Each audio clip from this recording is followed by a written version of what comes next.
ഈ big boss എന്ന ഗെയിമിന്റെ പ്രത്യേകത എന്താണെന്ന് വെച്ച് കഴിഞ്ഞാൽ അത് ഓരോ മിനിറ്റിലും മാറി മറിഞ്ഞുകൊണ്ടിരിക്കും. ഇപ്പൊ പോസിറ്റീവായിട്ട് നമുക്ക് തോന്നുന്ന ഒരാള് വെറും 1 മണിക്കൂർ കൊണ്ട് നെഗറ്റീവായിട്ട് നമുക്ക് തോന്നിയേക്കാം. അപ്പൊ അതവർ ചെയ്യുന്ന ആക്ടുകൾ അനുസരിച്ചിരിക്കും, അവർ ആരോട് ഏത് രീതിയിൽ എങ്ങനെ സംസാരിക്കുന്നു, ആരെ കുറിച്ച് സംസാരിക്കുന്നു എന്നൊക്കെ ഉള്ള പോലെ ഇരിക്കും. നമ്മൾ ലൈവ് കാണുന്ന സമയത്ത് അങ്ങനെയാണ് അതിന്റെ ഒരു പരിപാടി വരുന്നത്. കുറച്ചു നേരം ബ്രേക്ക് എടുത്ത് പോയി പിന്നെ വന്ന് ലൈവ് വെച്ചപ്പോഴാണ് പവർ റൂമിൽ ഇരുന്ന് നോറ അൻസിബയെ മാനിപ്പുലേറ്റ് ചെയ്ത് വശത്താക്കാൻ നോക്കുന്നു. അൻസിബ അതിൽ വീണ്ടും ജിൻഡോയുടെ കുറ്റങ്ങളും കുറവുകളും എല്ലാം കേട്ടോണ്ടിരിക്കുന്നു, പിന്നെ കുറ്റങ്ങൾ പറയുന്നു. വീക്കെൻഡ് എപ്പിസോഡുകൾക്ക് ശേഷം നോറ അഘോരാർത്ഥം പണിയെടുക്കുന്നത് ജിൻഡോയെ സ്ത്രീവിരുദ്ധൻ ആക്കി ചിത്രീകരിക്കാനായിട്ടാണ്. നോമിനേഷന്റെ സമയത്ത് പോലും നോറ അത് എടുത്തിട്ട് ജിൻഡോയെ കരിവാരി തേക്കാൻ ശ്രമിച്ചിരുന്നു. ആ വിഷമാണ് അൻസിബയുടെ ഉള്ളിലേക്ക് നോറ എന്ന് കുത്തിക്കയറ്റാൻ ശ്രമിച്ചത്. അത് കുറെയൊക്കെ അൻസിബയുടെ ഉള്ളിലേക്ക് കുത്തിക്കയറുകയും ചെയ്തു എന്നാണ് തോന്നുന്നത്.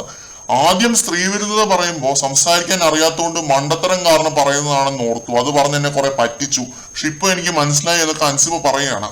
പിന്നെ ജിൻഡോ ഊതിപ്പെരുപ്പിച്ച് ചില ചെറിയ കാര്യങ്ങൾ വലുതാകുന്നു, അയ്യോഭാവം കാണിച്ചിട്ട് ഇങ്ങനെയുള്ള തോന്നിവാസങ്ങൾ പറയുന്നു, കാണിക്കുന്നു എന്നൊക്കെ ഈ നോറ വെറുതെ ഇരുന്ന് ഇങ്ങനെ പറയുകയാണ്, ഇങ്ങനെ കുറ്റങ്ങളും കുറവുകളും.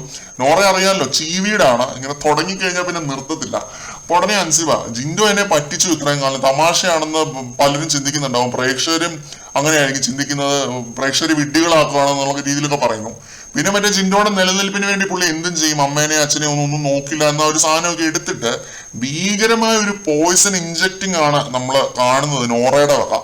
ജിൻഡോയെ എത്ര ദുഷിച്ചിട്ടും നോറയ്ക്ക് മതിയാവുന്നില്ല, ഇങ്ങനെ വാതോരാതെ പ്രസംഗിച്ചുകൊണ്ടിരിക്കുകയാണ്. അൻസിബ അത് രസിച്ചിരുന്ന് കേൾക്കുന്നുണ്ട്, അതേപോലെ തന്നെ കുറെ കുറ്റങ്ങൾ ചേർത്ത് തിരിച്ചു പറയുന്നുമുണ്ട്.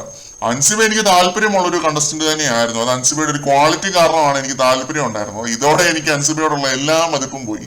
ജിൻഡോയെ ഇത്രയേറെ കുറ്റങ്ങൾ അൻസിബ പറയുമെന്ന് തീരെ പ്രതീക്ഷിച്ചില്ല. പിന്നെ നോറയുടെ ഒക്കെ ട്യൂഷൻ ക്ലാസ്സിൽ അൻസിബ പോകുമെന്നും ഇത്രയും നേരം കേട്ടിരിക്കുമെന്നും തീരെ പ്രതീക്ഷിച്ചില്ല. 2 കാരണങ്ങൾ കൊണ്ട് വെറുത്തുപോയി അൻസിബേനെ, നിസ്സംശയം പറയാം.